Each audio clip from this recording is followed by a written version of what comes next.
what alternatives do we have to actually picking up that COD income? There's a few provisions in the code that can be helpful. The most important one for real estate owners is called qualified real property business indebtedness.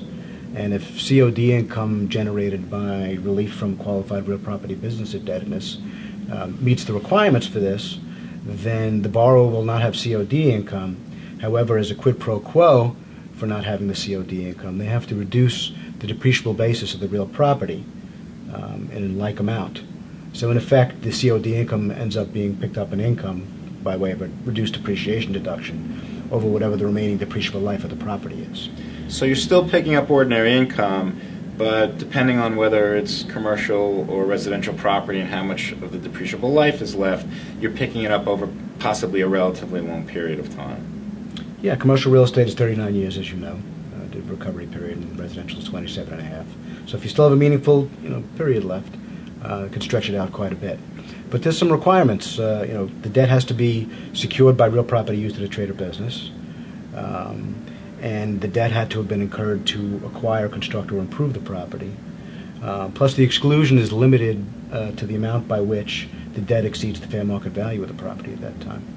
So coming back to our prior example, where the fair market value of the property was at 100, and the lender reduced the debt balance from 180 to 80, so we had 100 of COD. Under this current regime, only 80 of that 100 would be excludable, because that would get you down to the fair market value limitation. That's right. To the extent you've created equity by reducing the debt, that amount of COD income is not eligible for this provision.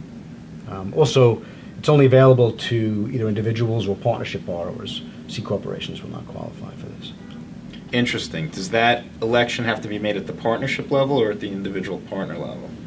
Well, for partnerships, the election is made at the partner level, the individual partner. So different partners can do different things. Absolutely. Now, what about that 20 piece in our example that wasn't eligible to be excluded under this rule? There's a couple of options for that. There's a long-standing provision in the code where if a borrower has debt relief and COD income and they are insolvent, they don't have to recognize that COD income to the extent that they are insolvent. So actually that applies really before the qualified real property business indebtedness exception applies.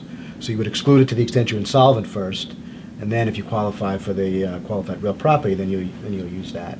And similar to the qualified real property, insolvency is tested at the partner level. Although you can take into account, a partner can take into account his or her share of the partnership's debts in determining insolvency.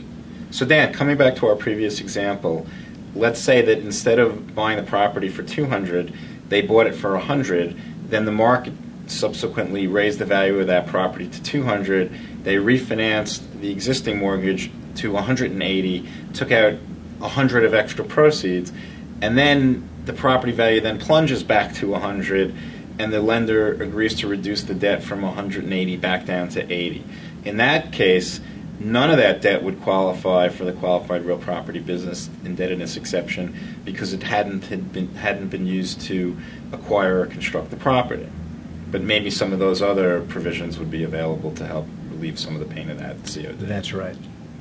Now, there was also a relatively new provision added to the code that I think expires at the end of this year that may be important for people to hear about.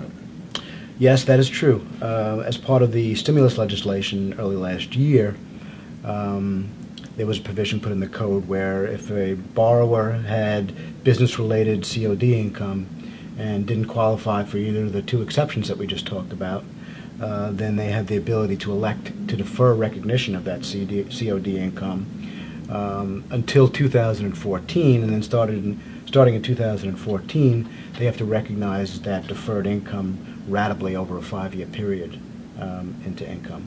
So, I mean, that could be very useful to the extent you don't qualify for the other things we discussed. But also, you have to sort of do some analysis because you may be deferring that income into a higher rate environment or higher tax rates, and it seems inexorably that's where we're going. And similarly, certain states have not adopted this exception into their tax rules. So, for example, Connecticut would tax that income currently and would not allow deferral. So you'd exclude it for federal purposes, but some of those states just ignore that and hit you with that tax anyway. So it can be a pretty big surprise thinking you've excluded this debt on your federal return, and then all of a sudden you get a state tax bill that no one was expecting. Yeah, you wouldn't think that would be sensible in this environment if the goal is to provide relief to taxpayers in these situations. But states are in difficult situations with their budgets, and they need the revenues.